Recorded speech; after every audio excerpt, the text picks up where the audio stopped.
Saya itu seneng di mana-mana pengajian saya yang paling banyak hadir adalah the power of emak-emak. Seperti malam hari ini. Jadi emak-emak itu karakternya satu. Kalau naik motor rating kiri belok kanan. Orang bisa ngerekam tadi nih, orang bisa rekam video. Ada yang seperti itu, Bu? Banyak. Tapi saya perlu bilang sama Pak Dermawan, nggak ada ceritanya laki-laki itu bisa menang sama perempuan. Karena perempuan tuh karakternya satu. Kalau disakiti nggak pernah ingat. Kalau disakiti nggak pernah lupa. Kalau menyakiti nggak pernah ingat. Nah, itu perempuan. Biasanya jilbabnya hitam.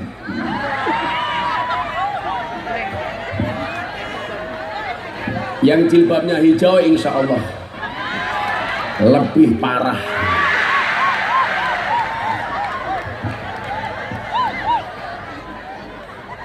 Ibu yang di depan begitu teriak langsung tutup mulut. Saya pikir karena malu. Ternyata saya salah. Pamer gelang.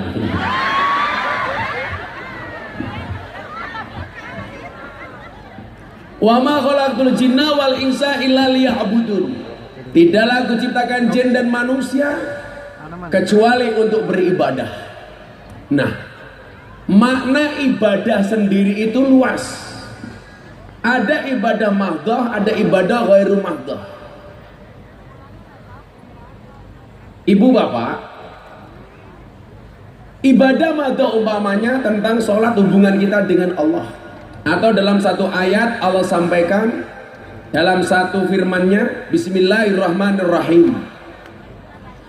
Duribat alaihimudz zillatu aynama suqifu illa bihablim minallah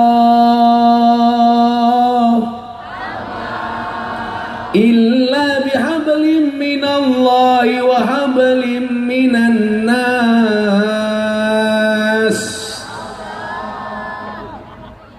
Dimanapun manusia akan tertimpa kehinaan kecuali dia menjaga dua perkara. Yang pertama hablum minallah, menjaga hubungannya dengan Allah. Yang kedua hablum minan nas, menjaga hubungannya sesama manusia. Hablum minallah. Allah memanggil kita sehari 5 kali untuk curhat. Tapi lucunya kita tidak perhatikan, malah senang curhat dengan tetangganya. Allah nunggu kita untuk curhat, lucunya kita malah curhat dengan tetangga. Punya masalah dengan suami harusnya curhat dengan Allah, yang terjadi curhat dengan tetangga. Saya itu pengamat media sosial, Facebook, Instagram, TikTok, itu ternyata mohon maaf penggunanya beda-beda. Kalau ibu-ibu usia muslimat ke atas itu rata-rata Facebook tua. Saya kemarin jam 12 malam lihat Facebook ada nenek-nenek umur 60 tahun update status. Ada nggak yang mau jadi imamku? Langsung saya komentari, ada Bu Israel.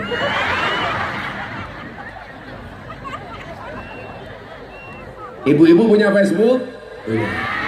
Punya Instagram? Kalau usia 40 ke bawah punya Instagram masih pantas. Ada yang punya TikTok? Yang nggak pantas tuh usia 60 tahun punya TikTok. Masa nenek-nenek goyang pargoy?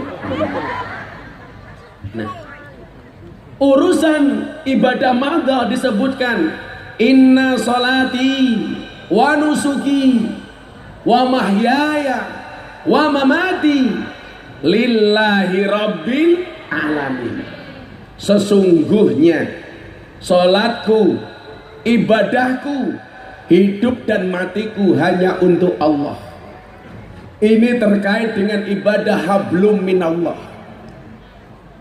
Ibu, Anda jangan berpikiran, Gus, kenapa orang yang nggak pernah sholat justru uangnya banyak, sementara orang yang sholat uangnya sedikit? Karena pandangan Anda salah. Nikmat terbesar itu ketika Anda ditakdir bisa sujud. Innallaha yu'ti dunya man yuhibbu wa man la yuhibbu. Allah itu memberikan dunia kepada yang dicintai dan kepada orang yang tidak dicintai. Yang dicintai dikasih dunia, yang tidak dicintai juga dikasih dunia. Tapi ingat, walakin yu'tiddin man yuhibbu. Tetapi Allah hanya memberikan agama kepada orang yang dicintai. Jadi pola pikirnya itu perlu dirubah, bahwa ternyata sujud itu adalah nikmat yang paling tinggi. Nikmat yang paling besar bukan mereka yang punya mobil mewah, bukan mereka yang punya rumah megah, bukan mereka yang punya istri hoha hoha. Tapi nikmat terbesar itu ketika kita ditakdir untuk bisa sholat dan ibadah. Mungkin ibu-ibu kalau hartanya sekelas Syahrini nggak mau duduk di situ. Betul Bu? Coba nikmat yang Anda rasakan, duduk ala kadarnya, bahkan ada yang tanpa alas. Rasanya nyaman, betul Bu? Kenapa? Karena melihat kiai idaman. Saking nyamannya yang di dana, subhanallah, kakinya dipanjangkan ke depan. Nggak ngerasa kalau kakinya belang-belang.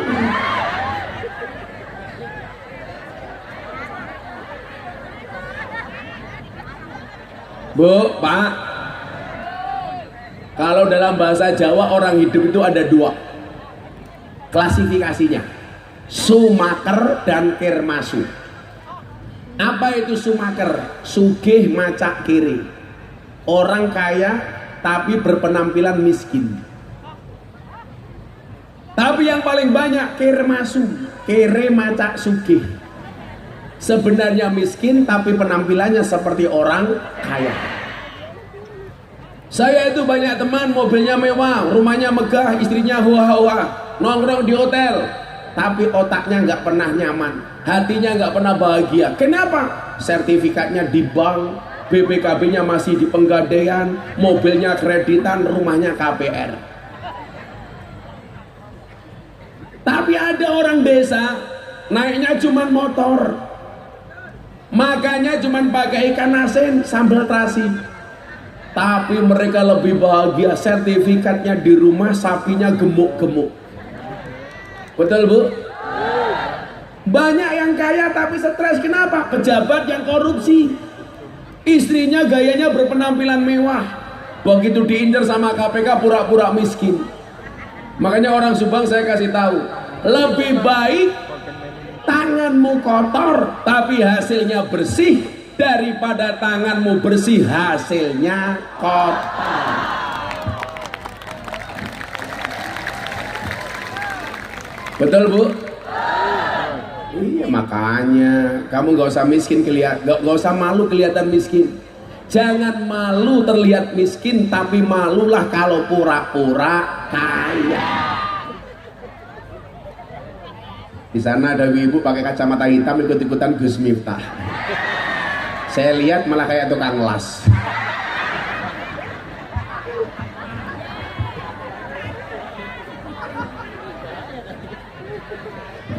Orang bahaya tah.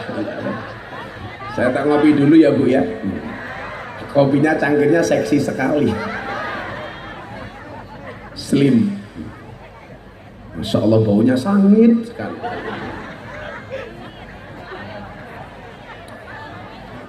Gus Miftah itu seperti kopi, pahit sih tapi banyak yang mencintai. Karena cinta itu seperti kopi, soal rasa bukan soal kata. Oh, kalau itu bukan tukang las, tukang pijit.